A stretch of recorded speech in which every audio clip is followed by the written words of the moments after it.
आज मैं लेकर आया हूँ आपके लिए डिफरेंशियल इक्वेशन की प्रश्नावली 9.4 जिनमें कि हम प्रश्न नंबर 11 से 23 तक हल करेंगे। तो यहाँ पर प्रश्न नंबर 11 हमने ले लिया है। यदि आपने इससे पहली वीडियो नहीं देखी है तो डिस्क्रिप्शन में लिंक दिया है, वहाँ पर जाकर आप चेक कर सकते हैं। तो हम प्रश्न नंबर 11 लेकर आए हैं आपके लिए। आइए सॉल्व करते हैं इसे। यहाँ पर हमें दिया गया है dy over d x cube plus x square plus x plus 1 is equal to दिया गया है 2x स्क्वायर प्लस एक्स। इसे हल करने के लिए हम पहले इस इतने पोर्शन को इसके बटे में ले जाएंगे। तो ये बन जाता है dy ओवर डी एक्स बराबर 2x square plus x upon x cube plus x square plus x plus 1। इस प्रकार से बन जाता है ये। नीचे वाले पोर्शन के फैक्टर करते हैं। तो नीचे वाले पोर्शन के फैक्टर करने के बाद यहाँ से हम एक्स स्क्वायर कॉमन ले लेते हैं। यहाँ से एक्स स्क्वायर कॉमन लेने के बाद बचता है एक्स प्लस यहाँ से बचता है 1। इन दोनों में से भी एक कॉमन ले लेते हैं। यहाँ से एक्स प्लस 1 बच जाता है is equal to 2x square plus x upon इन दोनों पोर्शनों में से x प्लस 1 को कॉमन ले लेंगे और यहाँ से बचेगा एक्स स्क्वायर, यहाँ से बचेगा प्लस का 1। इस प्रकार से हमें ये सवाल प्राप्त हो जाता है। अब ये इसके आगे आंशिक भिन्न से हल होगा। तो आइए इसकी आंशिक भिन्न कर लेते हैं। आंशिक भिन्नों में व्यक्त करने पर, आंशिक भिन्नों में व्यक्त करने पर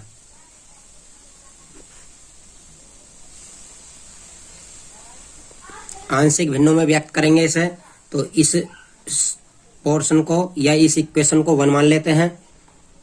जब इसे हल करेंगे तो 2x square plus x upon x plus 1 x square plus 1 a upon x plus 1 plus यहाँ पर बी एक्स प्लस सी होगा, क्योंकि नीचे एक्स स्क्वायर का पद है तो ऊपर बी एक्स प्लस सी लिया जाएगा और x square plus 1 2x square plus x upon x plus 1 x square plus 1 बराबर इन दोनों का एलसीएम ले लेंगे x प्लस 1 और x square plus 1। Cross multiply करेंगे a के साथ ax स्क्वायर प्लस a, इसकी मल्टीप्लाई इसमें करेंगे तो ये bx स्क्वायर प्लस bx और प्लस c की करेंगे cx और प्लस c। दोनों का हर कट जाएगा। यहाँ से बचता है हमारा 2x स्क्वायर प्लस x, इधर से बचता है हमारा ax square plus a plus bx square plus bx plus cx plus c। इन दोनों में हम अब वेरिएबल सेपरेट करते हैं। वेरिएबल सेपरेट करने के बाद हमें प्राप्त होता है 2x स्क्वायर प्लस x। यहाँ पर जो x की घात के जितने भी पद हैं, एक्स स्क्वायर वाले अलग, x वाले अलग और विदाउट x वाले अलग करेंगे। यहाँ से हम a प्लस b इन दोनों में से x स्क्वायर कॉमन ले लेंगे, यहाँ से और यहाँ से। जब x स्क्वायर कॉमन ले लेते हैं तो यहाँ से बचता है, यहाँ से बचता है b। x वालों में से x कॉमन ले लेते हैं, ये x का पद है, ये x का पद है, तो यहाँ से बचता है b प्लस c और x। अब अचर पद ले लेते हैं। एक अचर पद a है और यहाँ पर c है। दोनों तरफ x की समान घातों के गुणांकों की तुलना करेंगे। x के समान घातों के गुणांकों की तुलना करने पर, यहाँ पर x के समान घातों के गुणांकों की तुलना करेंगे तो इधर एक्स स्क्वायर वाला पद है और इधर एक्स स्क्वायर वाला पद है। इधर एक्स स्क्वायर का गुणांक है a प्लस बी, इधर एक्स स्क्वायर का गुणांक है 2। सेम इधर x का गुणांक है b प्लस सी, इधर x का गुणांक है 1। इधर अचर पद है a प्लस सी और इधर कोई अचर पद नहीं है। इस प्रकार से ये 3 समीकरण प्राप्त हो जाती हैं। आप इन्हें a, b और c समीकरण मान सकते हैं। यहाँ से आगे हल करते हैं इन्हें, तो तीनों समीकरणों को हम यहाँ पर जोड़ लेते हैं। तीनों समीकरणों को जोड़ते हैं तो ये 2a plus 2b plus 2c प्राप्त हो जाता है, बराबर इधर हो जाता है 3। यहां से a plus b plus c और 3 और 2 को कॉमन लेकर बटे में पहुंचा देते हैं, 3/2 कर देते हैं इसे। यहां से अब आगे हल करेंगे आप, तो a प्लस c का मान है 0, a और c के स्थान पर 0 रखेंगे तो b बराबर बचेगा 3/2, b बराबर बचेगा 3/2। यहाँ पर लिख देंगे समीकरण c से, और यहाँ पर हमने तीनों को ऐड किया है तो यहाँ पर लिख देंगे a plus b plus c, मतलब तीनों समीकरणों को जोड़ने पर ये b की वैल्यू निकल आती है इस प्रकार से। अब आगे निकालेंगे c की वैल्यू, तो a प्लस b का मान है हमारे पास 2। जब a प्लस b का मान 2 रखेंगे इस समीकरण में, a प्लस b के स्थान पर 2 रख देते हैं यहाँ पर, और प्लस c बराबर 3/2। इस 2 को इधर लाकर घटाते हैं तो ये हो जाता है c का मान 2 दूनी 4 में से 3 गया, 1/2 माइनस का। इस प्रकार से हमारी c की वैल्यू निकल जाती है। a की वैल्यू निकालने के लिए b की वैल्यू यहाँ पर रख देंगे b के स्थान पर, और a की वैल्यू निकल आएगी। यहाँ पर लिख देंगे समीकरण b से। अब समीकरण a से उठाते हैं तो a का a, b के स्थान पर b की वैल्यू 3/2 बराबर 2। यहाँ लिख देंगे समीकरण a से। यहाँ से a बराबर, जब 3/2 इसमें से जाकर घटाओगे आप तो ये बचेगा 1/2। इधर लाकर घटा देंगे इसे, a की वैल्यू हमारी प्राप्त हो जाएगी। तीनों कांस्टेंटों की वैल्यू निकाल ली है। अब इन वैल्यूज को कहाँ पर रखना हमें, इक्वेशन 2 में। जो हमारी इक्वेशन 2 है यहाँ पर इन वैल्यू को रख देना है। ये इक्वेशन 1 है, ये इक्वेशन 2 है। जब इक्वेशन 2 में a b c के स्थान पर इनकी वैल्यू रखते हैं तो ये सवाल कुछ इस प्रकार से हो जाता है। ये हो जाता है हमारा 2x² plus x upon x plus 1 x² plus 1 बराबर a के स्थान पर a की वैल्यू रखेंगे 1/2 और x प्लस 1 पहले से ही है, प्लस b के स्थान पर b की वैल्यू रखेंगे 3/2, x का x रहेगा, c के स्थान पर c की वैल्यू रखेंगे 1/2 अपॉन x² प्लस 1 रहेगा। इस वैल्यूज को उठाकर समीकरण 1 में रख देंगे। ये 2x² इस पूरे के स्थान पर ये वैल्यू रख देंगे, तो यहाँ पर लिख देंगे समीकरण 1 से। जब समीकरण 1 में वैल्यू रखते हैं तो ये हो जाता है हमारा dy/dx बराबर, इस पूरे के स्थान पर इस पोर्शन का मान 1/2 x प्लस 1 प्लस यहाँ से भी 1/2 कॉमन ले लेंगे अलग, तो ये हो जाता है हमारा 3x माइनस 1/x² प्लस 1। इस प्रकार से हमारा आंशिक भिन्न करने के बाद प्राप्त होता है। dx को इधर पहुंचाएंगे तो ये dy बचेगा, ये 1/2 और x plus 1 dx plus 1/2 3x minus 1/x² plus 1 dx। दोनों पक्षों का समाकलन करेंगे। समाकलन करने पर जब इन दोनों पक्षों का समाकलन करते हैं तो हमें कुछ इस प्रकार से प्राप्त होता है। समाकलन dy बराबर 1/2 अलग ले लेंगे बाहर, 1/x प्लस 1 dx प्लस यहाँ से भी 1/2 बाहर कॉमन ले लेते हैं, यहाँ से 3x अपॉन अलग उतार देते हैं इसको dx, और माइनस का ये 1/2 वाले को अलग उतार देते हैं तो यहाँ पर हो जाता है ये 1/2 और 1/x² plus 1 dx।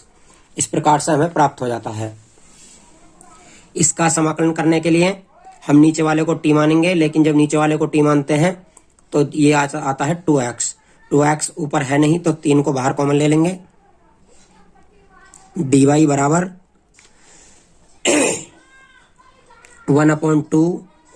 1/x plus 1 dx plus 3 को बाहर कॉमन ले लेते हैं 3/2 और ये बचता है x/x² प्लस 1 dx।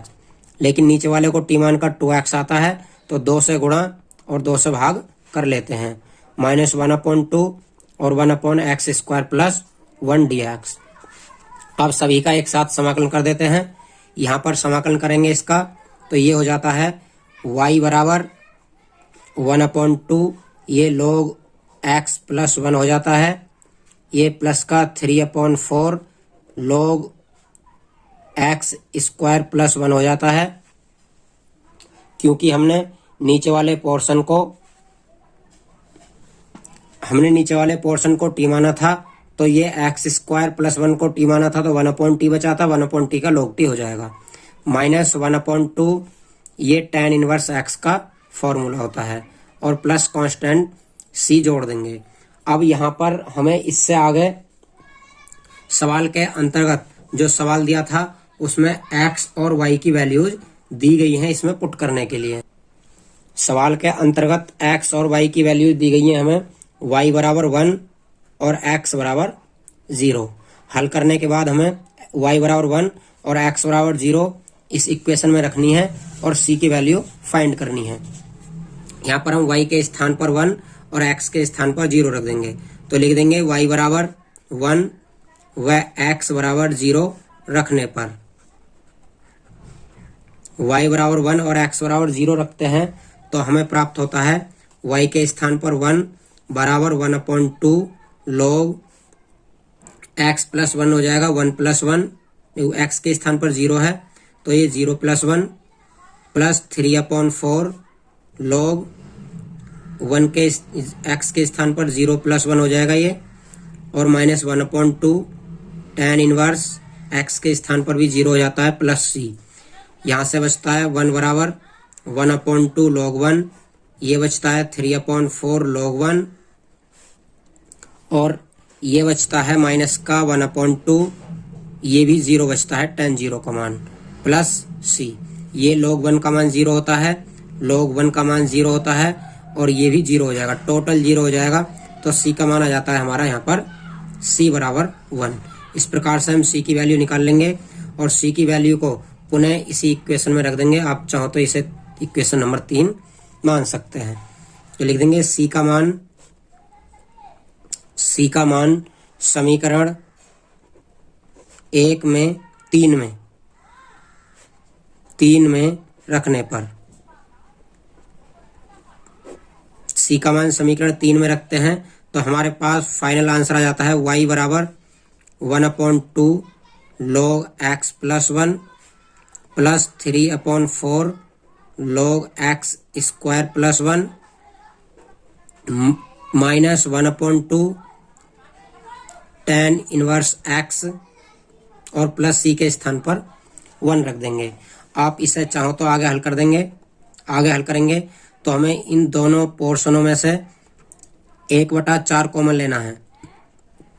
1/4 कॉमन लेने के बाद हम यहाँ पर 2 से गुणा कर सकते हैं और 2 से भाग कर सकते हैं, तभी 1/4 कॉमन आएगा।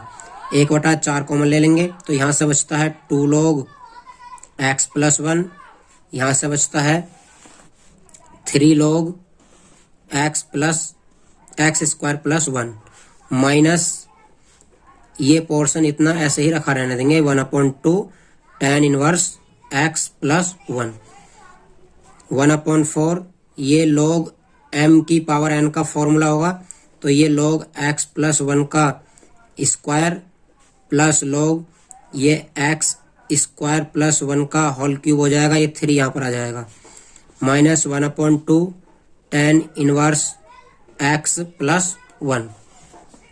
आगे करेंगे तो ये हमारे पास ये हो जाता है 1/4 log m plus log n का फॉर्मूला हो जाता है log mn x प्लस 1 का होल स्क्वायर और x स्क्वायर प्लस 1 का whole cube, minus 1/2 tan inverse x plus 1। इस प्रकार से हमारा इस सवाल का फाइनल आंसर आ जाता है। आइए सवाल नंबर 12 करते हैं। x square minus 1 dy over dx बराबर 1, और इसमें y की वैल्यू दी गई है 0 और x की वैल्यू दी गई है 2। x और y की वैल्यूज दी गई हैं, ये वैल्यूज हमें हल करने के बाद रखनी होंगी। तो आइए हल करते हैं। हम x और x square minus 1 dy over dx बराबर 1 को यहाँ पर उतार लेते हैं। यहाँ से हम वेरिएबल सेपरेट करते हैं। वेरिएबल सेपरेट का मतलब है एक्स वालों को अलग करना है और वाई वालों को अलग करना है। जो भी एक्स वाले हैं सभी को इधर मल्टीप्लाई कर देंगे, तो ये हो जाता है हमारे पास d y over d x बराबर, जब इधर जाएंगे ये तो ये 1/x और एक्स स्क्वायर माइनस 1 हो जाते हैं। आगे थोड़ा सा हल करते हैं तो ये हो जाता है हम यहीं पर। अब ये इसका एक टाइप है आंशिक भिन्न करने के बाद, एक टाइप है डायरेक्ट। तो आंशिक भिन्न ना कर हम इसे डायरेक्ट करते हैं। डायरेक्ट करने के लिए आपको यहाँ पर कुछ करना होगा। कुछ करने का मतलब है यहाँ पर एक्स स्क्वायर जोड़ेंगे, एक्स स्क्वायर घटाएंगे और +1 पहले से ही दिया है, और अपॉन नीचे कुछ नहीं करेंगे, जैसा दिया है वैसा ही उतार देंगे। बराबर लिखते हैं। यहाँ से हम एक्स स्क्वायर के बटे में अलग लिखते हैं इसको, एक्स और एक्स स्क्वायर माइनस 1 और माइनस कॉमन लेकर इन दोनों में से, और इसे कर देते हैं x square minus 1 upon x और एक्स स्क्वायर माइनस 1। हमने एक्स के बटे में इसको अलग लिख दिया है और इन दोनों के बटे में इसको अलग लिख दिया है। ये ऐसा इसलिए क्या, यहाँ से ये ब्रैकेट कट जाएगा और यहाँ से ये एक्स की पावर कट जाती है, तो ये बचता है एक्स बटा एक्स स्क्वायर माइनस 1, ये बचता है 1 बटा एक्स और इधर बचता है d y over d x. आगे हल करने के लिए हम अब डी एक्स की इधर मल्टीप्लाई कर लेते हैं।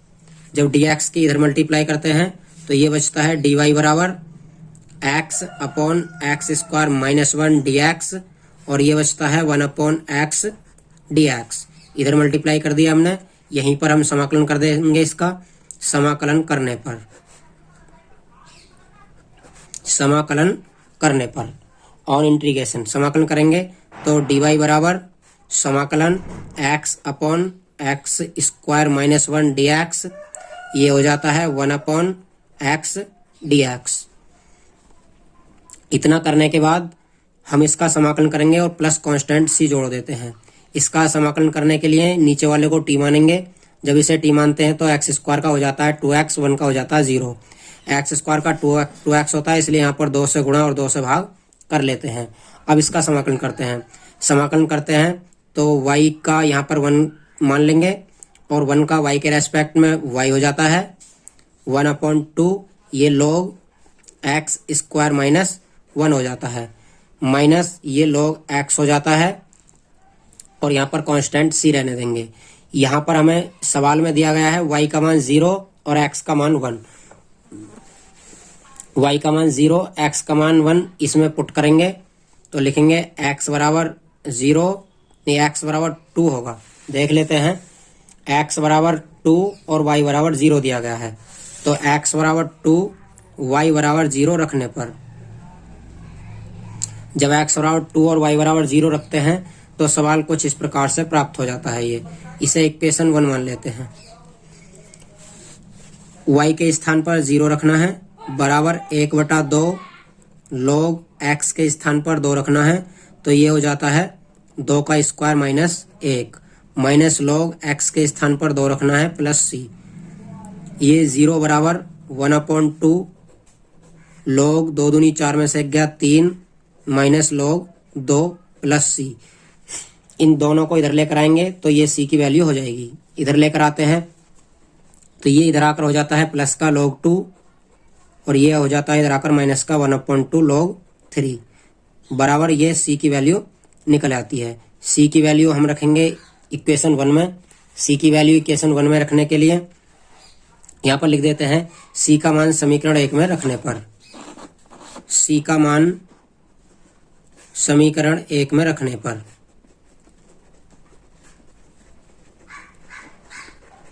c का मान समीकरण 1 में रखते हैं तो ये हो जाता है हमारा y बराबर 1/2 log x square minus 1 minus log x और प्लस c के स्थान पर c की वैल्यू रख देते हैं, यह है log 2 माइनस 1/2 log 3। इसे आगे हल करते हैं तो ये 1/2 हम दोनों में से कॉमन लेने के लिए यहाँ पर 2 से गुणा और 2 से भाग कर देंगे। सेम यहाँ पर भी यही करेंगे, 2 से गुणा और 2 से भाग कर देंगे।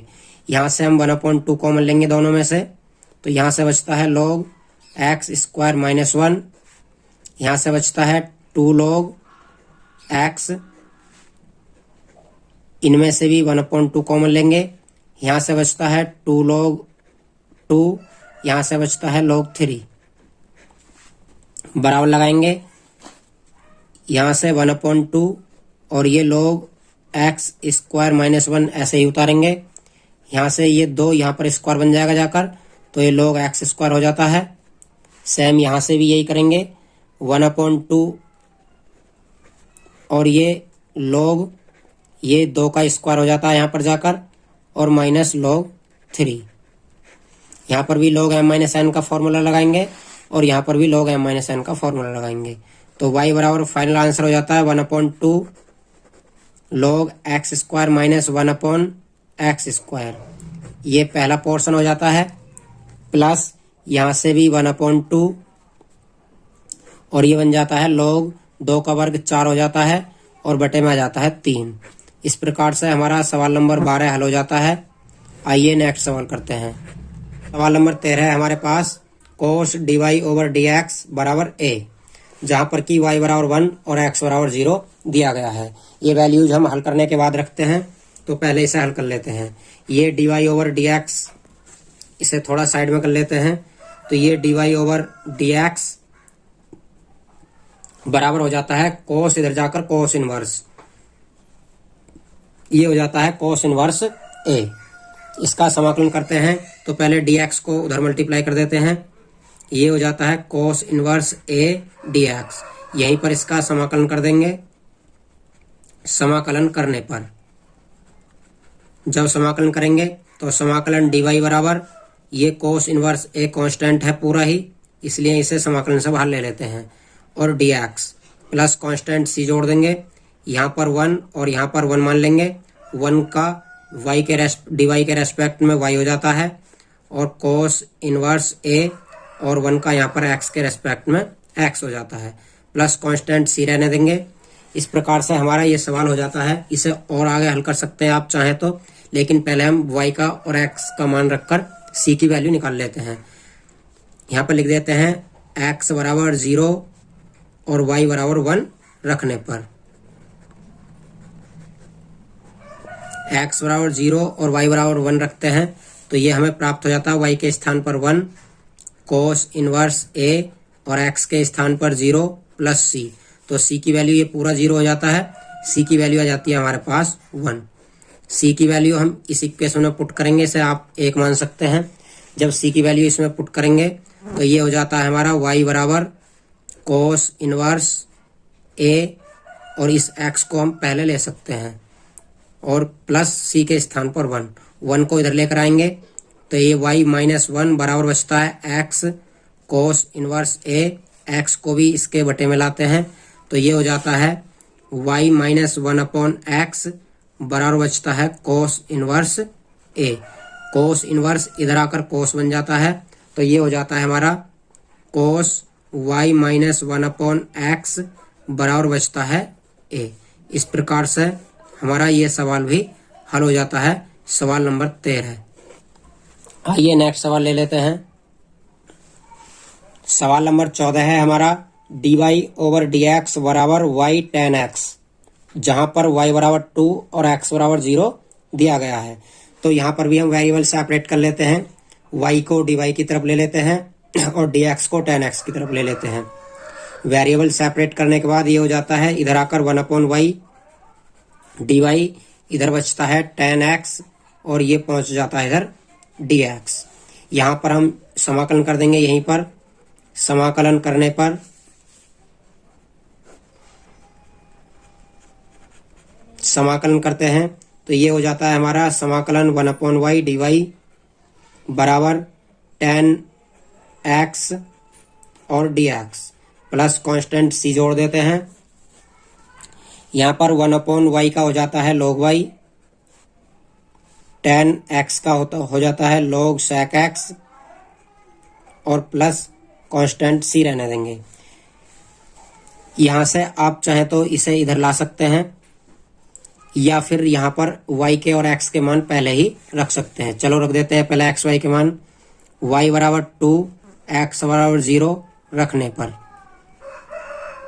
तो ये हो जाता है log 2, ये हो जाता है log sec 0 क्योंकि x का मान 0 है, प्लस c log 2 बराबर यहाँ से बचता है log sec 0 का मान होता है 1 और प्लस c और log 1 का मान होता है 0, इसलिए ये 0 पोर्शन हो जाएगा। तो c बराबर बचेगा हमारा log 2।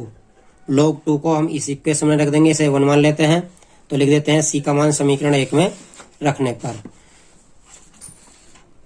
c का मान समीकरण 1 में रखने पर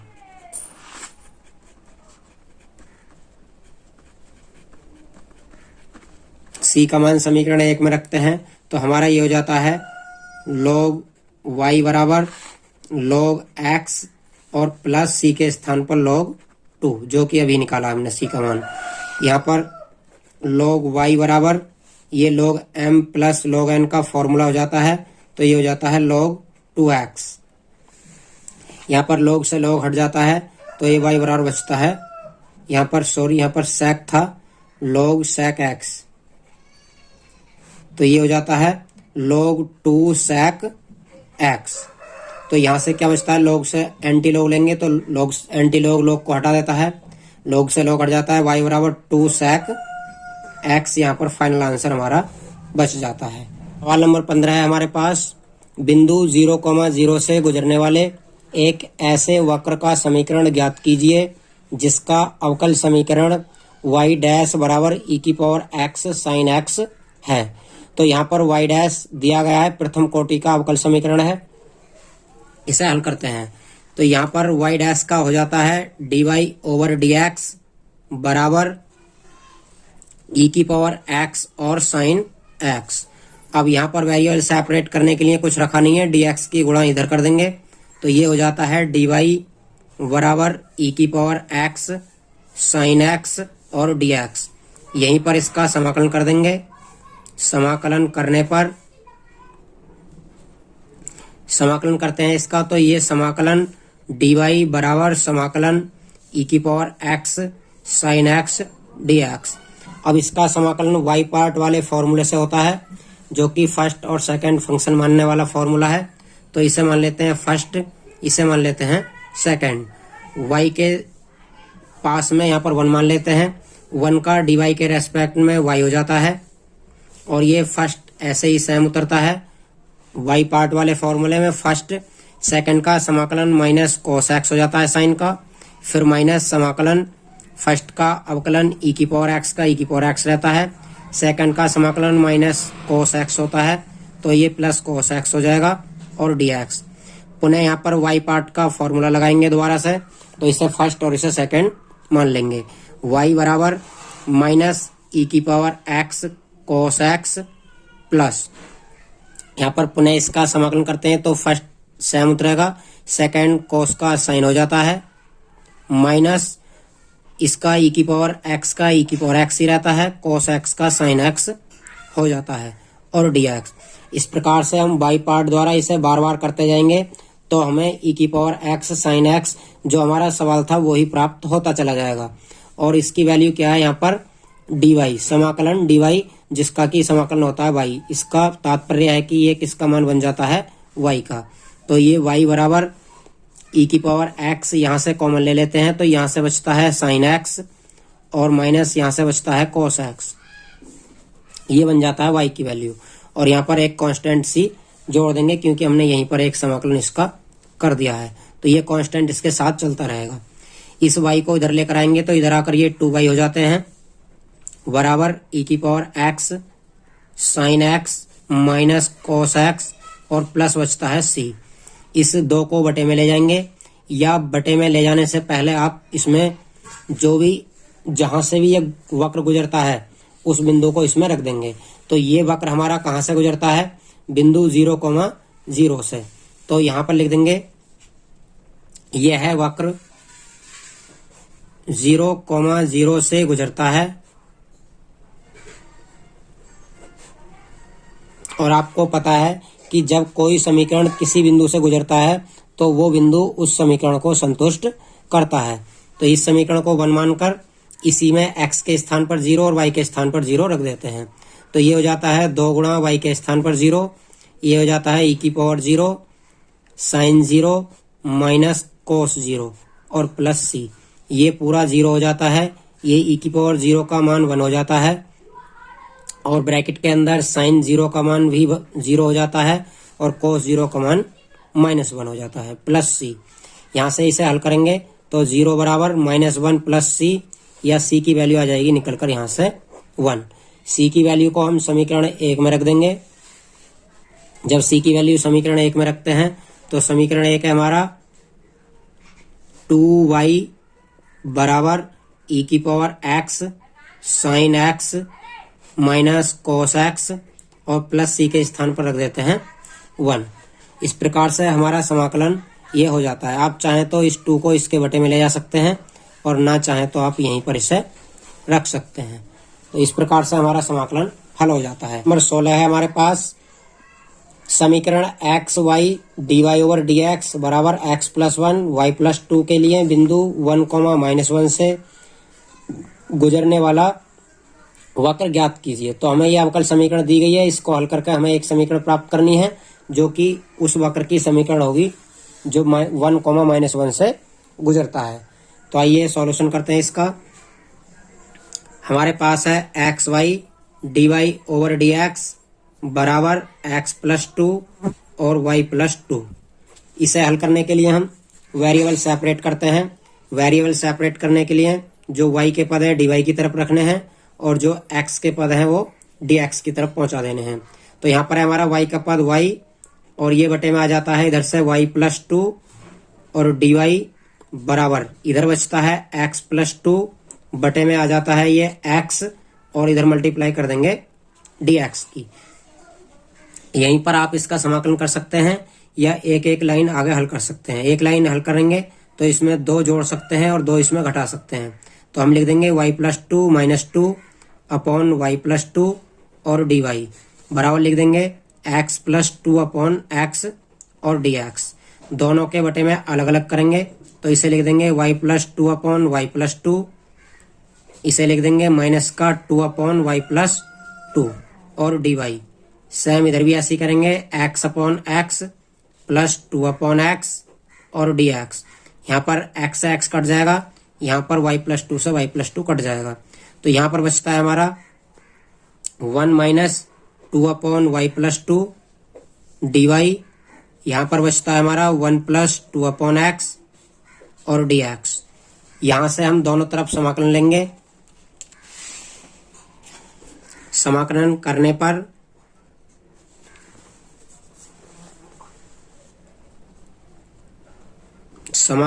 करने पर जब इसका समाकलन करते हैं तो ये हो जाता है समाकलन 1 minus 2 upon y plus 2 dy बराबर ये हो जाता है समाकलन 1 प्लस 2 अपॉन x dx और प्लस कांस्टेंट c जोड़ देते हैं। dy के रेस्पेक्ट में 1 का y हो जाता है, ये 2 कॉमन लेकर 1 अपॉन वाई प्लस 2 का log y प्लस 2 हो जाता है बराबर इधर x के रेस्पेक्ट में 1 का x हो जाता है और ये 2 बाहर कॉमन लेकर 1 अपॉन x बचता है जो कि log x हो जाता है और प्लस c। इस प्रकार से हमारा x और y के रूप में यह अवकल समीकरण प्राप्त हो जाता है। लेकिन ये वक्र 1, -1 से गुजरता है तो यहाँ पर हम c की वैल्यू 1, 1 रखकर प्राप्त कर लेंगे। तो यहाँ पर लिख देते हैं यह वक्र बिंदु 1, -1 से गुजरता है और जब ये बिंदु वक्र से गुजरेगा तो उस वक्र को संतुष्ट करेगा। तो यहाँ पर लिख देते हैं y के स्थान पर -1 माइनस 2 log, फिर y के स्थान पर -1 प्लस 2 बराबर x के स्थान पर दिया हमें 1 प्लस 2 log 1 प्लस c। -1 ये -2 log 1 बचता है यहाँ से बराबर 1 प्लस 2 log 1 बचता है और प्लस c। यहाँ पर -1 और ये log 1 का मान 0 होता है इसलिए ये पूरी वैल्यू 0 हो जाएगी। इधर 1, ये भी log 1 है, log 1 का मान 0 होता है, ये भी पूरी वैल्यू 0 हो जाएगी। तो यहाँ पर बचेगा 1 प्लस c। 1 को इधर लेकर आएंगे तो -1 बराबर c या c बराबर हो जाएगा -2। 2। ये मान हमें इक्वेशन नंबर 1 में पुट करना है। अब c के स्थान पर c का मान रखते हैं तो ये हो जाता है हमारा y बराबर y minus 2 log x plus 2 y plus 2 sorry y plus 2 बराबर x प्लस 2 log x और c के स्थान पर c का मान रख देंगे -2।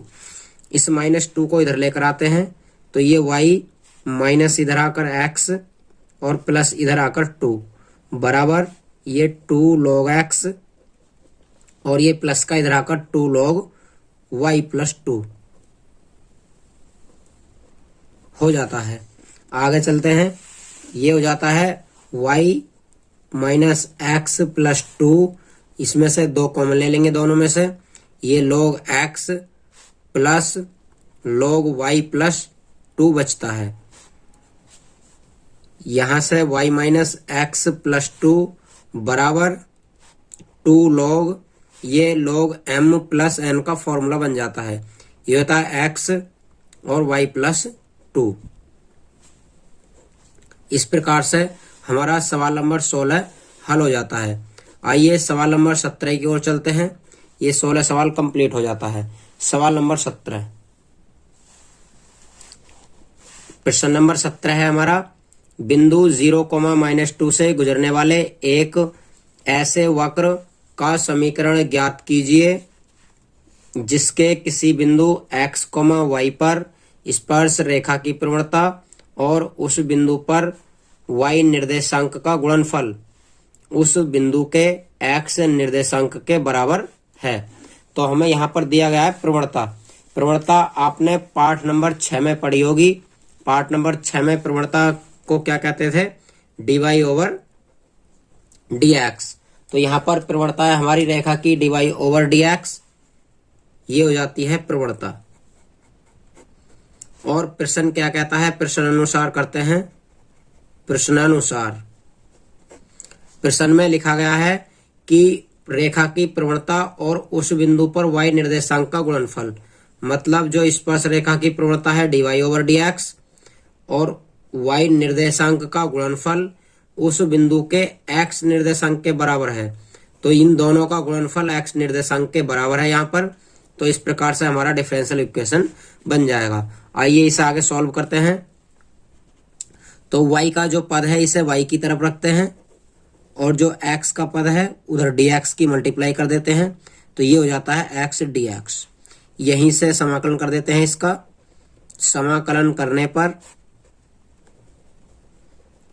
पर जब इसका समाकलन करते हैं तो ये हो जाता है समाकलन y dy, ये हो जाता है समाकलन x dx और प्लस c कांस्टेंट जोड़ देते हैं। समाकलन y का हो जाता है y²/2, x का हो जाता है x²/2 और c कांस्टेंट रहेगा। अब सवाल में कहा गया है कि यह वक्र बिंदु 0, -2 से गुजरता है। इसे समीकरण 1 मान लेंगे और लिख देंगे यह वक्र समीकरण 0, -2 से गुजरता है और जब ये वक्र इस बिंदु से गुजरेगा तो बिंदु वक्र को संतुष्ट करेगा। इस प्रकार से y के स्थान पर -2 रख देते हैं और जहां पर x है वहां पर 0 रख देते हैं, प्लस c।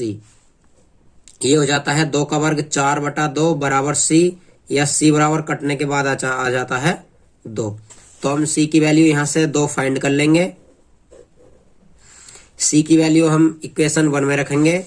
तो हमारी c की वैल्यू इक्वेशन 1 में रखने के बाद हो जाती है y²। यहाँ पे लिख देंगे c का मान समीकरण 1 में रखने पर तो रखते हैं y²/2 बराबर x²/2 और c के स्थान पर c का मान रख देंगे +2। इस x² को इधर लेकर आएंगे, y²/2 माइनस x²/2 बराबर बचता है 2। इन दोनों का लैसे ले लेंगे। ये हो जाता है y² माइनस x² बराबर 2। क्रॉस मल्टीप्लाई करते हैं तो ये y² माइनस x² बराबर हो जाता है 2 दूनी 4। इस प्रकार से हमारा वक्र का समीकरण फाइंड हो जाता है। नेक्स्ट इक्वेशन करते हैं। सवाल नंबर 18, ये सवाल 17 कंप्लीट हो जाता है हमारा। नेक्स्ट सवाल नंबर 18 है हमारा, एक वक्र के बिंदु x, y पर स्पर्श रेखा की प्रवणता स्पर्श बिंदु को बिंदु -4, 3 से मिलाने वाली रेखा की प्रवणता की दुगनी है। यदि यह वक्र बिंदु -2, 1 से गुजरता है तो इस वक्र का समीकरण ज्ञात कीजिए। तो यहां पर सबसे पहले हम डिफरेंशियल इक्वेशन बनाएंगे। जब तक आप डिफरेंशियल इक्वेशन बनाना नहीं सीखते हैं तब तक आप इस सवाल को या इससे पहले वाले सवाल को हल नहीं कर सकते। तो यहाँ पर पहले हमें डिफरेंशियल इक्वेशन बनानी होगी जो कि सवाल की लैंग्वेज में से बनाई जाएगी। तो सवाल की लैंग्वेज है, एक वक्र के बिंदु x, y पर स्पर्श रेखा की प्रवणता। तो x, y पर स्पर्श रेखा की प्रवणता हो जाती है, यहाँ पर लिख देते हैं हम प्रश्नानुसार, x, y पर स्पर्श रेखा की प्रवणता हो जाती है dy/dx। ये हो जाती है x, y पर dy/dx। आगे कहा गया है स्पर्श बिंदु को बिंदु -4, 3 से, मतलब इस वाले बिंदु को इस बिंदु से मिलाने वाली एक और रेखा होगी, उस रेखा की प्रवणता की दुगनी है ये वाली प्रवणता। तो हमें जब दो बिंदु दिए होते थे, आपने कक्षा 9 में और 11 में पढ़ा होगा कि x1 और y1, x2 और y2 से जाने वाली रेखा की प्रवणता क्या होती है। क्या होती थी वहां पर पढ़ते थे हम m बराबर y2 माइनस y1 बटा x2 माइनस x1। ये क्या होती थी, दो बिंदुओं से होकर जाने वाली रेखा की प्रवणता। तो यहाँ पर हम ये x1 y1 और ये x2 y2 या फिर इन्हें x1 y1 और इन्हें x2 y2 मान सकते हैं। तो फॉर्मूला हो जाएगा बराबर क्या है, रेखा की प्रवणता की दुगनी है। तो यहाँ पर 2 लगेगा पहले और ये हो जाता है y2 माइनस y1 बटा x2 माइनस x1, या फिर dy/dx बराबर 2। और y2 माइनस y1 के लिए आप चाहो तो इन्हें y2 x2 मान सकते हैं और चाहो तो आप इन्हें x2 y2 मान सकते हैं। तो यहाँ पर y2 के स्थान पर y का मान रखेंगे, माइनस y1 के स्थान पर ये वाला मान रखेंगे, तो ये +3 हो जाएगा। सेम इसी तरीके से नीचे x2 के स्थान पर x रखेंगे और x1 के स्थान पर -4 रखेंगे तो +4 हो जाएगा। इस प्रकार से हमारा डिफरेंशियल इक्वेशन प्राप्त हो जाता है। dx के पदों को x की तरफ, dy के पदों को y की तरफ कर देते हैं। तो यह है y का पद, इसे dy की तरफ ले आएंगे। पहले इसकी मल्टीप्लाई इधर कर देते हैं। dy बराबर 2y + 3 अपॉन x + 4 और dx। ये इधर y + 3 है तो इसे y + 3 को dy की तरफ ले लेते हैं और इधर 2 और ये 1/x + 4 और dx बच जाता है। यहां से हम इसका समाकलन करते हैं। अब समाकलन करने पर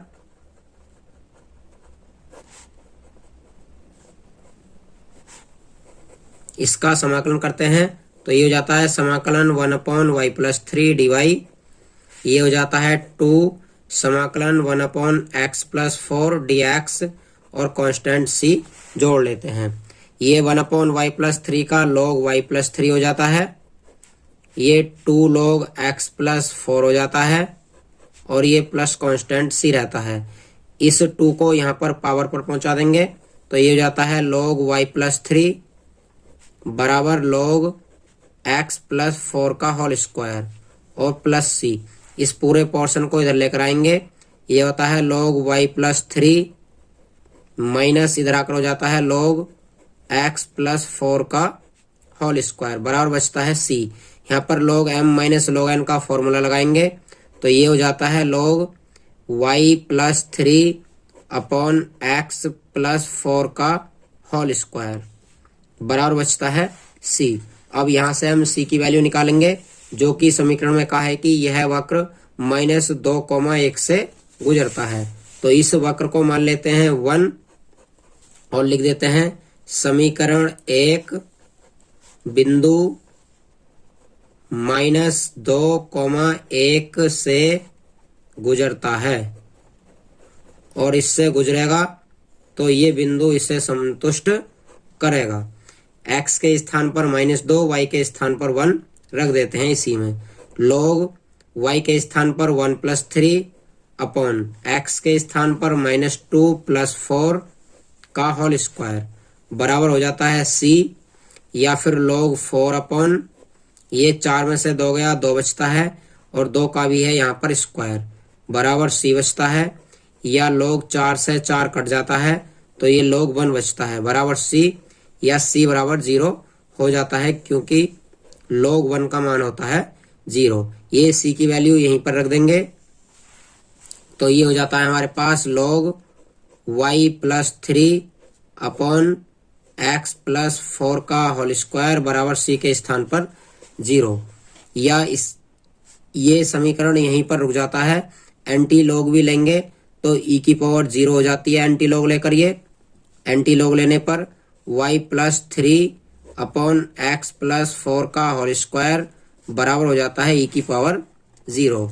आगे इसे हल करेंगे तो ये कुछ इस प्रकार से हो जाएगा, y + 3 अपॉन x + 4 का होल स्क्वायर बराबर हो जाता है 1, क्योंकि e की पावर 0 का मान होता है 1। इसकी क्रॉस मल्टीप्लाई इधर करते हैं तो ये हो जाता है y + 3 बराबर x + 4 का होल स्क्वायर। इस प्रकार से हमारा सवाल नंबर 18 भी कंप्लीट हो जाता है। सवाल नंबर 18 है ये। सवाल नंबर 19 करते हैं। हमारा सवाल नंबर 19 है, एक गुब्बारे का आयतन जिसे हवा भरकर फुलाया जा रहा है स्थिर गति से बदल रहा है। मतलब एक गुब्बारा है और उसे लगातार हवा भरकर फुलाया जाता है तो उसकी मोटाई जो होगी वो एक स्थिर गति से बदल रही है। यदि आयतन में इस गुब्बारे की त्रिज्या, यदि आरंभ में इस गुब्बारे की त्रिज्या 3 इकाई है और 3 सेकंड बाद 6 इकाई है तो t सेकंड बाद इस गुब्बारे की त्रिज्या ज्ञात कीजिए। तो यहाँ पर हमें दिया गया है एक गुब्बारा। मान लिया कि गुब्बारा आरंभ में इतना बड़ा था और इसे लगातार हवा भरकर फुलाया जा रहा है तो कुछ समय बाद इसका आकार कुछ इस प्रकार से बढ़ जाएगा। जब इसे फुलाते रहेंगे तो आगे जाकर भी इसका आकार इस प्रकार से और बढ़ जाएगा। जितना इसे फुलाते रहेंगे उतना ही गुब्बारे का आकार बढ़ता चला जाएगा, लेकिन ये जो इसकी गति है वो एक स्थिर है। मतलब एक नियमित रूप से इसमें हवा भरी जा रही है लगातार और इसका आयतन बढ़ता जा रहा है। हवा भरने के कारण गुब्बारे की मोटाई, मतलब गुब्बारे का आयतन जो है वो बढ़ता चला जा रहा है। तो यहाँ पर हम ज्ञात करेंगे कि t सेकंड बाद इसकी मोटाई नहीं, इसकी त्रिज्या कितनी होगी। तो आइए हल करते हैं। पहले कहा है कि गुब्बारे को स्थिर गति से फुलाया जा रहा है और गुब्बारा यहाँ पर है गोलाकार। तो गोले का जो आयतन होता है वो हम लिख देते हैं, गोले का आयतन, या आप कह सकते हैं कि गुब्बारे का आयतन कितना होता है 4/3 πr⁴। यहाँ पर इसका t के सापेक्ष अवकलन करते हैं। के सापेक्ष अवकलन करने पर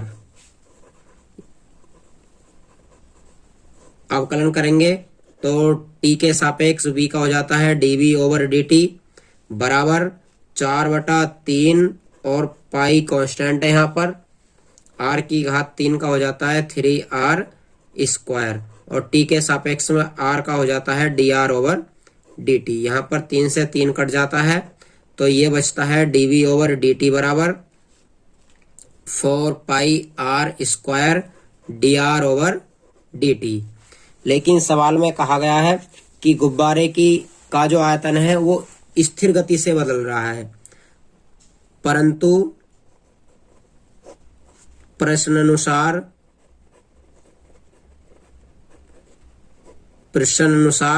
dv/dt दिया गया है एक स्थिर गति से बदल रहा है। तो हम मान लेते हैं कि मान लिया कि ये k गति से इस समय बदल रहा है जो कि स्थिर है। यहां से जब ये k गति से बदल रहा है तो इसका मान रखेंगे यहाँ पर dv ओवर dt का मान है हमारे पास 4 pi r square dr over dt। यहाँ पर बराबर लगाएंगे, आगे लिखेंगे। ये समानुपाती नहीं है, ये बराबर ही दिया गया है क्योंकि स्थिर गति से ही बदल रहा है, तो बराबर हो जाता है ये के। इसकी क्रॉस मल्टीप्लाई dt की इधर करते हैं तो ये हो जाता है 4 पाई आर स्क्वायर dr और बराबर हो जाता है के dt। यहीं से इसका समाकलन कर देते हैं। समाकलन करने पर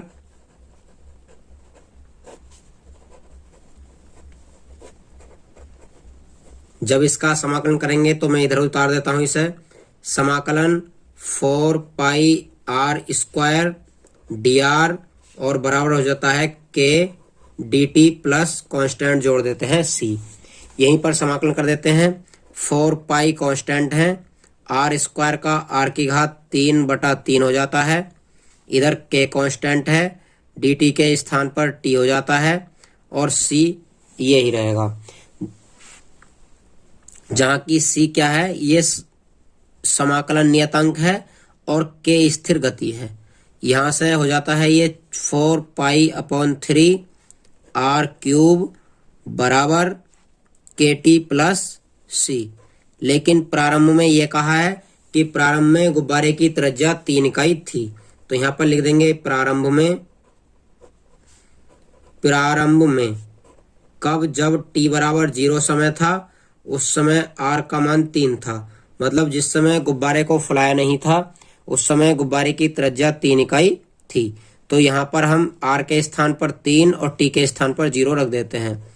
ये 4 पाई अपॉन 3 t के स्थान पर 0 बराबर k और t के स्थान पर 0 और c का मान यहाँ पर हो जाएगा c। इस प्रकार से नहीं, यहाँ पर r के स्थान पर 3 आएगा, ये 3 की घात 3 हो जाती है। तो ये हो जाता है 4 पाई अपॉन 3 और 3 की घात 3 हो जाता है 27 बराबर बचता है c। 3 से काट देंगे, 3 नाम 27, तो ये हो जाता है 9 चौक 36 पाई। 36 पाई बराबर c। ये हमारी c की वैल्यू यहाँ पर निकल जाती है। c की वैल्यू को हम इस इक्वेशन में पुट करेंगे। इसे इक्वेशन बनवा लेते हैं। c की वैल्यू समीकरण 1 में रखने पर, c का मान समीकरण 1 में रखने पर, जब c का मान समीकरण 1 में रखते हैं तो ये हो जाता है 4 पाई अपॉन 3 आर क्यूब बराबर के टी और प्लस c के स्थान पर 36 पाई। अब पुनः कहा गया है, दोबारा से ये कहा गया है कि इसे समीकरण 2 मान लेते हैं। जब t बराबर 3 मतलब 3 सेकंड बाद r का मान कितना हो जाता है, 6 सेमी हो जाता है। मतलब जिस समय 3 सेकंड में गुब्बारे को फुलाया जाएगा 3 सेकंड तक, तो गुब्बारे की त्रिज्या प्रारंभ में 3 थी, वो बढ़कर कितनी हो जाएगी, 6 इकाई हो जाएगी। अब इसी इक्वेशन में t के स्थान पर 3 और r के स्थान पर 6 रख देते हैं। तो ये हो जाता है हमारा 4 पाई अपॉन 3 r के स्थान पर 6 की घात 3 बराबर के टी के स्थान पर 3 और प्लस 36 पाई। इसे हल करते हैं तो 4 पाई अपॉन 3 इंटू 6 छंग 36 छंग 216 हो जाता है ये बराबर 3 के और प्लस 36 पाई। यहाँ से काटेंगे 3 से, 3 सत्ते 21, 3 दूनी 6, 72 की गुणा 4 में करते हैं तो 72 चौका होता है 288 पाई। ये इधर आकर माइनस की हो जाती है 36 पाई बराबर बचता है 3 के। या 3 के बराबर 288 में से 36 घटाते हैं तो 8 में से 6 जाएगा 2, 8 में से 3 जाएगा 5 और 2 का 2, 252 पाई बचता है। 3 से काटेंगे तो के बराबर आ जाता है 3 अट्ठे 24, 3 चौक 12, ये निकल आता है हमारा 84 पाई। 3 अट्ठे 24 और 3 चौक 12, 84 पाई के का माना जाता है। अब के का मान समीकरण 2 में रख देते हैं। के का मान समीकरण 2 में रखने पर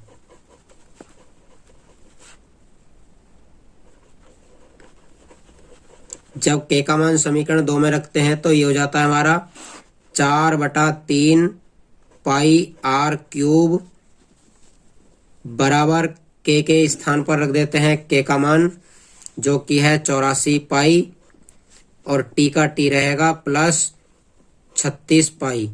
यहाँ से 4 पाई कॉमन ले लेंगे, 4 पाई अपॉन 3 r क्यूब बराबर यहाँ से 4 पाई कॉमन लेकर ये बचता है 21t और यहाँ से बचता है 4 नाम 36 9। 4 पाई से 4 पाई कट जाता है, 3 की मल्टीप्लाई इधर कर देनी है तो ये हो जाता है r क्यूब बराबर 3 से मल्टीप्लाई करेंगे तो 21 तिया 63t और प्लस 9 तिया 27। ये यहाँ पर क्यूब लगा हुआ है तो इधर हो जाता है क्यूब रूट, तो r बराबर हो जाता है 63t प्लस 27 की घात 1/3 अर्थात t समय बाद गुब्बारे की त्रिज्या 63t प्लस 27 की घात 1/3 होगी। इस प्रकार से हमारा सवाल नंबर 19 हल हो जाता है। आइए सवाल नंबर 20 करते हैं। सवाल नंबर 20 दिया गया है हमें, किसी बैंक में मूलधन की वृद्धि 8% वार्षिक की दर से होती है। यदि 100 रुपये 10 वर्षों में दुगने हो जाते हैं तो r का मान ज्ञात कीजिए। तो यहाँ पर हमें दिया है 100 रुपये, ये मूलधन है प्रारंभिक और इसे 10 वर्षों तक कहीं पर जमा किया जाता है जो कि 8% की दर से 10 वर्षों में दुगने हो जाते हैं। तो यहाँ पर हमें दर पूछी गई है कि दर कितनी होगी। यहाँ पर हमें log 2 का मान और दिया गया है सवाल में कि log 2 बराबर 0.6931। ये log 2 का मान सवाल में दिया गया है यहाँ पर। तो हम मान लेते हैं माना प्रारंभ में मूलधन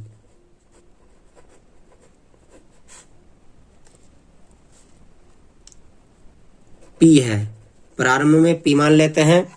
इसे माने या ना माने इससे कोई फर्क नहीं पड़ता है। जो मूलधन की वृद्धि का समीकरण होता है वो होता है dp ओवर dt बराबर P और r/100। ये हमारा मूलधन में वृद्धि का समीकरण है जो कि अवकल समीकरण के रूप में रहता है। कहीं पर भी यदि इस प्रकार का सवाल आता है तो अवकल समीकरण के रूप में मूलधन का हमारा यही समीकरण लगता है। ये टोटल मिश्र धन को निकाल कर लाता है जब इसका हम समाकलन कर देते हैं। यहाँ पर वेरिएबल सेपरेट करते हैं तो ये dp और p इधर बटे में आ जाता है, ये बराबर हो जाता है r/100 और ये dt की मल्टीप्लाई इधर कर देते हैं। इसका यहीं पर समाकलन कर देते हैं। समाकलन करने पर समाकलन करेंगे तो ये हो जाता है 1/p dp बराबर ये r/100 कांस्टेंट है, बाहर ले लेते हैं समाकलन से और यहाँ से बचता है dt और प्लस कांस्टेंट c जोड़ देंगे जो कि समाकलन नियतांक है। यहाँ पर 1/p का log p हो जाता है।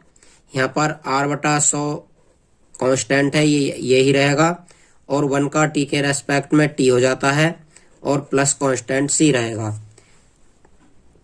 यहाँ पर हम c की वैल्यू निकालने के लिए सवाल में दी गई शर्तों को रखते हैं। तो प्रारंभ में लिख देते हैं प्रारंभ में t बराबर क्या होता है, प्रारंभ में 0, क्योंकि प्रारंभ में जिस समय मूलधन को देते हैं उस समय कोई भी ब्याज नहीं होता है, मतलब t का मान उस समय 0 माना जाता है। तो p बराबर लिख देंगे यहाँ पर प्रारंभ में p0। इस प्रकार से हम ये मान इस समीकरण में जब रखते हैं तो ये प्राप्त होता है log p के स्थान पर p0 बराबर r/100 और t के स्थान पर 0 प्लस c। तो ये हो जाता है log p0 बराबर ये c बचेगा क्योंकि ये टोटल 0 हो जाएगा। इस प्रकार से हमारी ये c की वैल्यू निकल आती है। c की वैल्यू को समीकरण 1 में रखते हैं। c का मान समीकरण 1 में रखने पर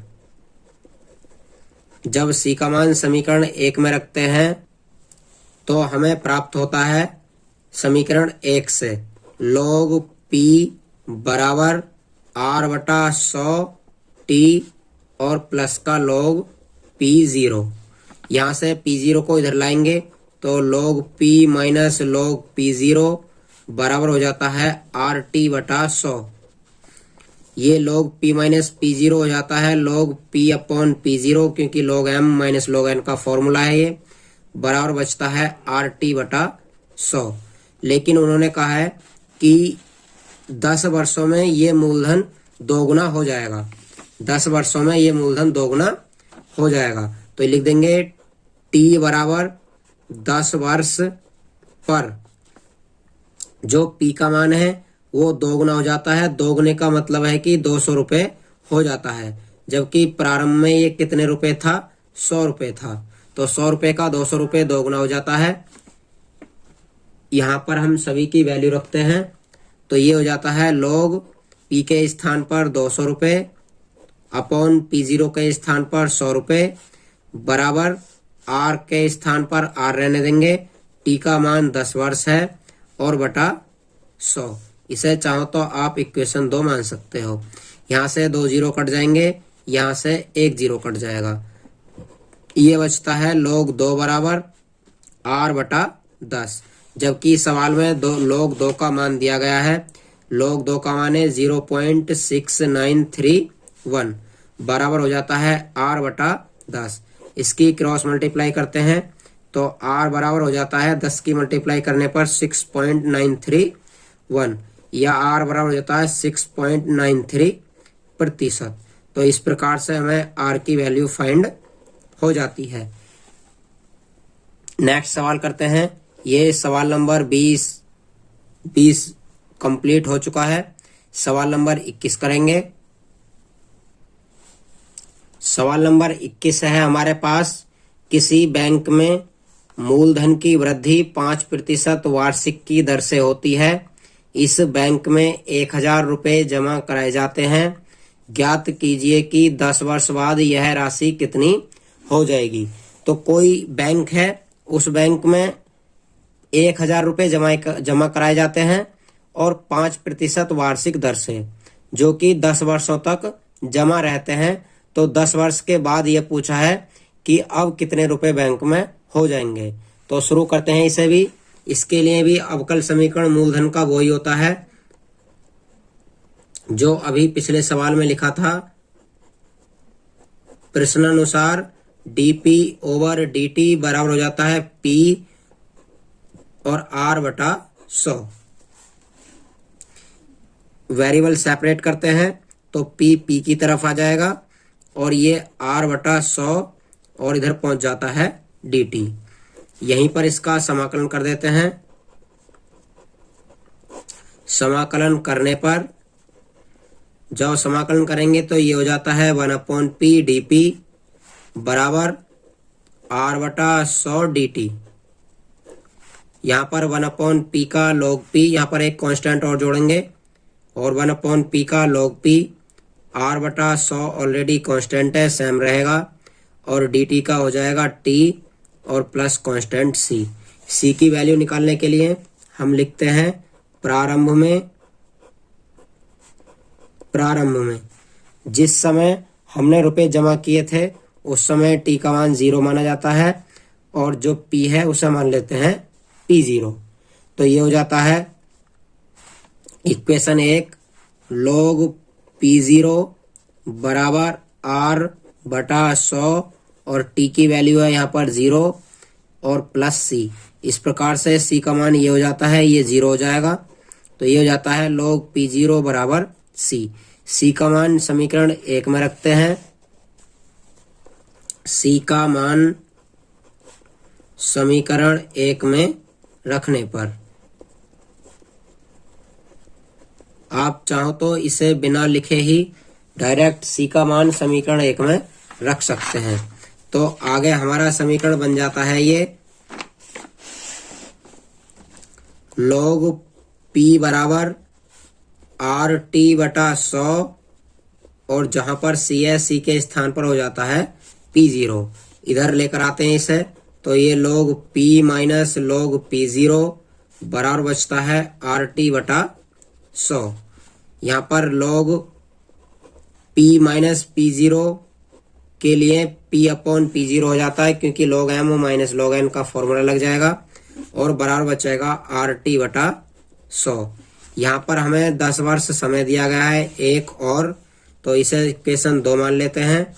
ये दिया गया है T बराबर 10 वर्ष, और जिस समय 10 वर्ष है उस समय P का मान है हमारा पूछा गया है, और P0 का मान रहेगा 1000 रुपये। तो यहाँ पर इनकी वैल्यू रख देते हैं। log P के स्थान पर P रहेगा और P0 के स्थान पर 1000 रख जाएगा, बराबर ये R 5% है। यहाँ पर R का मान और लिख देते हैं, R बराबर 5%, तो R के स्थान पर भी हम यहाँ पर 5 रख देते हैं। 5 और गुणा T के स्थान पर 10 और बटा 100। तो ये इस प्रकार से 0 से 0 कट जाता है। ये बचेगा log P अपॉन 1000 1000, और ये बचेगा 5 एकम 5 5 दूनी 10 1 बटा 2। इसका एंटी लॉग लेंगे। जब इसका एंटी लॉग लेते हैं तो ये हो जाता है P बटा 1000 बराबर एंटी लॉग लेने पर इधर वाली संख्या e की पावर पर पहुंच जाती है। तो ये P बटा 1000 बराबर e की पावर 1/2 का मतलब होता है e की पावर 0.5 मतलब आधी पावर, और 0.5 का मान दिया है सवाल में 1.648। जब इसकी क्रॉस मल्टीप्लाई करते हैं आप तो P बराबर हो जाता है 1000 से गुणा करने के बाद 1648 रुपये। इस प्रकार से 10 वर्ष बाद 5% की वार्षिक दर से 1000 रुपये का 1648 रुपये हो जाता है। ये सवाल नंबर 21 कंप्लीट हो गया। सवाल नंबर 22 का सवाल नंबर 22 दिया गया है हमें। किसी जीवाणु समूह में जीवाणुओं की संख्या 1 लाख है। 2 घंटे में इनकी संख्या में 10% की वृद्धि होती है। कितने घंटों में जीवाणुओं की संख्या 2 लाख हो जाएगी यदि जीवाणुओं के वृद्धि की दर उनके उपस्थित संख्या के समानुपाती है। तो यहाँ पर जो जीवाणुओं के वृद्धि की दर है वो जितनी संख्या इस समय उपस्थित है उसके समानुपाती दी गई है। तो मान लेते हैं माना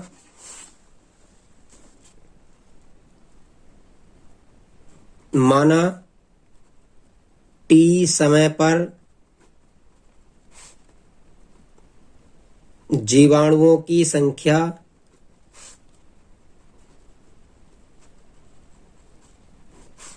n है, तब प्रश्नानुसार प्रश्न में यह कहा गया है कि उपस्थित संख्या समानुपाती है किसके? वृद्धि की दर के। तो वृद्धि किस में होगी? संख्या में dn में। तो dn ओवर dt ये हो जाएगी वृद्धि की दर, और ये किसके समानुपाती है? उपस्थित संख्या के। जितनी भी n में वृद्धि हो रही है उस वृद्धि की दर उपस्थित संख्या के समानुपाती है। यहाँ पर dn ओवर dt इसे हटाकर बराबर लगाएंगे, और जब बराबर लगाते हैं तो यहाँ पर कोई एक कांस्टेंट जोड़ देते हैं, लिख देंगे जहां के समानुपाती नियतांक है।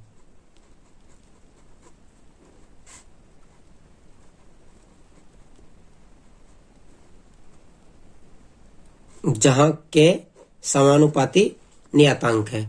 आगे लिखते हैं, जब इसे हल करेंगे तो n के n की तरफ लेकर आएंगे वेरिएबल सेपरेट करने के लिए, dt को उधर ले जाएंगे। ये हो जाता है 1/n dn बराबर हो जाता है k dt। यहाँ पर इसका समाकलन करेंगे। समाकलन करेंगे तो ये हो जाता है 1/n dn बराबर समाकलन से बाहर ले लेंगे k, क्योंकि k कांस्टेंट है, प्लस c जोड़ देते हैं जो कि समाकलन नियतांक है। 1/n का log n हो जाता है, k का k रहता है, dt के स्थान पर t और प्लस c। इस प्रकार से हो जाता है। जबकि उन्होंने कहा है कि जो जीवाणुओं की संख्या है उसमें 2 घंटे में 10% की वृद्धि हो जाती है। अब ले लेते हैं प्रारंभ में। प्रारंभ में t बराबर कितना होगा 0, और जो n है वो मान लेते हैं n0 की प्रारंभ में कितना है n0 है। वैसे प्रारंभ में n0 का मान दिया है 1,00,000, लेकिन वो बाद में रखेंगे हम। तो ये इक्वेशन हो जाती है हमारी log n बराबर k t के स्थान पर 0 प्लस c। इस प्रकार से ये 0 हो जाएगा, c की वैल्यू हो जाएगी, n के स्थान पर हमें n0 रखना था तो ये n0 हो जाता है। ये बन जाएगा log n0। ये c की वैल्यू निकल आती है हमारी। c की वैल्यू को समीकरण 1 में रखते हैं। c का मान समीकरण 1 में रखने पर 1 में रखेंगे तो ये हो जाता है log n बराबर kt प्लस log n0। इसे इधर लेकर आते हैं तो log n minus log n0 बराबर हो जाता है kt। यहाँ से log m minus log n का फॉर्मूला लगाएंगे तो ये हो जाता है log n अपॉन n0 बराबर kt। अभी हमारे पास एक नियतांक और बचा है k का मान निकालने के लिए। अब 2 घंटे का फॉर्मूला लगाते हैं, क्योंकि उन्होंने कहा है कि 2 घंटे में t बराबर 2 घंटे बाद जो जीवाणुओं की संख्या है वो 10% बढ़ जाती है। तो यहाँ पर n का मान जो हो जाता है वो कितना बढ़ जाता है 10%। पहले था शुरू में 1,00,000, अब 1,00,000 का 10% और बढ़ जाता है। तो 1,00,000 का 10% निकाल लेते हैं, 10 बटा प्रतिशत को हटा देंगे तो 10/100 हो जाएगा। यहाँ पर 2 0 काट देंगे। इस प्रकार से ये 1,00,000 ये है, 10,000 ये है, ये हो जाता है 1,10,000। ये कब हो जाता है 2 घंटे बाद। और n0 का मान वही रहेगा, क्योंकि n0 तो 1,00,000 ही प्रारंभ में है। तो ये हो जाता है log अतः log n के स्थान पर 1,10,000, n0 के स्थान पर प्रारंभ में 1,00,000 बराबर k और t का मान है 2 वर्ष। यहाँ पर 4 0 से 4 0 कट जाते हैं। ये बचता है log 11/10 बराबर 2k।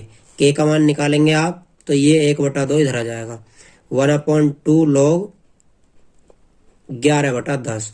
इस प्रकार से हमारा k का मान निकल आएगा। k का मान समीकरण 2 में रख देते हैं तो ये हो जाता है हमारा log n अपॉन n0 बराबर k के स्थान पर रखेंगे 1/2 log 11/10 और t का रहेगा t, क्योंकि हमारा इक्वेशन 2 में है kt। k के स्थान पर मैंने k का मान रख दिया है और t का यहाँ पर t रहेगा। अब कहा है कि कितने समय बाद ये संख्या 2,00,000 हो जाएगी।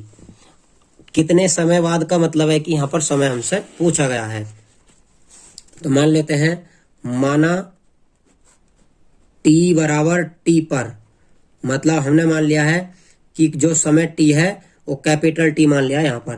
तो t बराबर t पर n बराबर जो होगी वो कितनी होगी 2,00,000।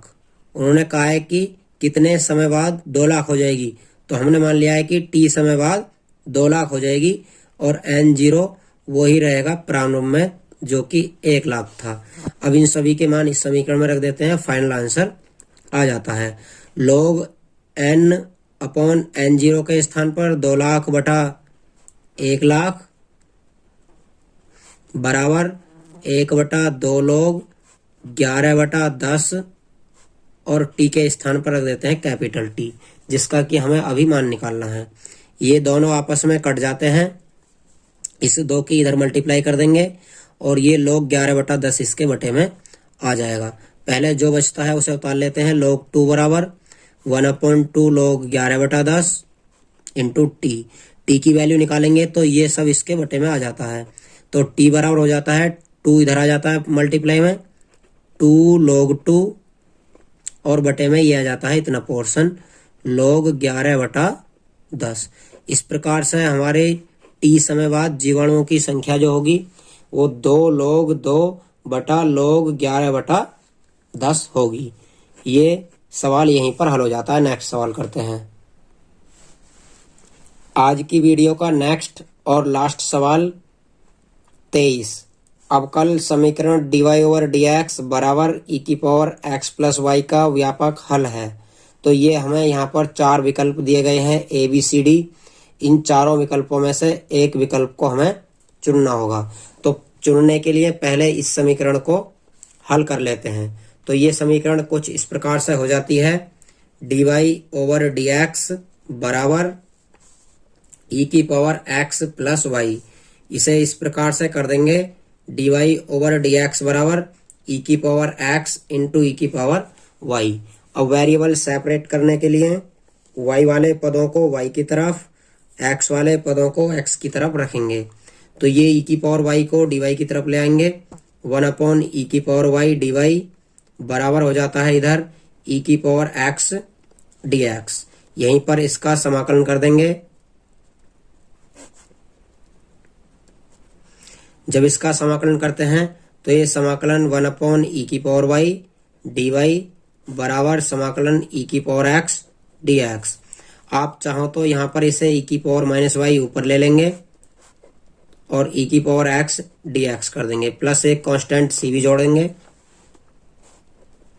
अब इसका समाकलन करते हैं तो e⁻−y का हो जाता है e⁻−y/-1 बराबर e⁻x का हो जाता है e⁻x और प्लस c। इस प्रकार से ये माइनस का 1/e⁻y और बराबर e⁻x प्लस c हो जाता है। मैंने आपको पिछली वीडियो में बताया था कि कांस्टेंट को आप जिधर चाहें उधर ले जा सकते हैं, कांस्टेंट का चिन्ह नहीं बदलता है। तो इस e⁻y को इधर लेकर आते हैं, ये c इधर ले लेंगे, c बराबर e⁻x, ये इधर आकर प्लस का हो जाएगा 1/e⁻y। लेकिन 1/ में कोई भी ऑप्शन नहीं दिया गया है, इसलिए e⁻y को ऊपर ही कर लेंगे e⁻x प्लस e⁻−y। ये हमारा कौन सा ऑप्शन है, आप ऑप्शन चूज कर लेंगे। ऑप्शन देखते हैं तो e⁻x प्लस e⁻−y बराबर c। ये ऑप्शन पहला वाला सही होगा। इस प्रकार से हमारी आज की प्रश्नावली खत्म हो जाती है। यदि आपको कोई सवाल समझ नहीं आया है तो उस सवाल का नंबर डालकर आप कमेंट बॉक्स में कमेंट करें, मैं उस सवाल को अगली वीडियो में कवर करा दूंगा। यदि आपको इस चैनल के सभी सवाल समझ आते हैं और वीडियो पसंद आती हैं तो वीडियो को लाइक करें, शेयर करें और चैनल को सब्सक्राइब करना ना भूलें। कल तक मस्त रहिए, व्यस्त रहिए। जय हिंद दोस्तों।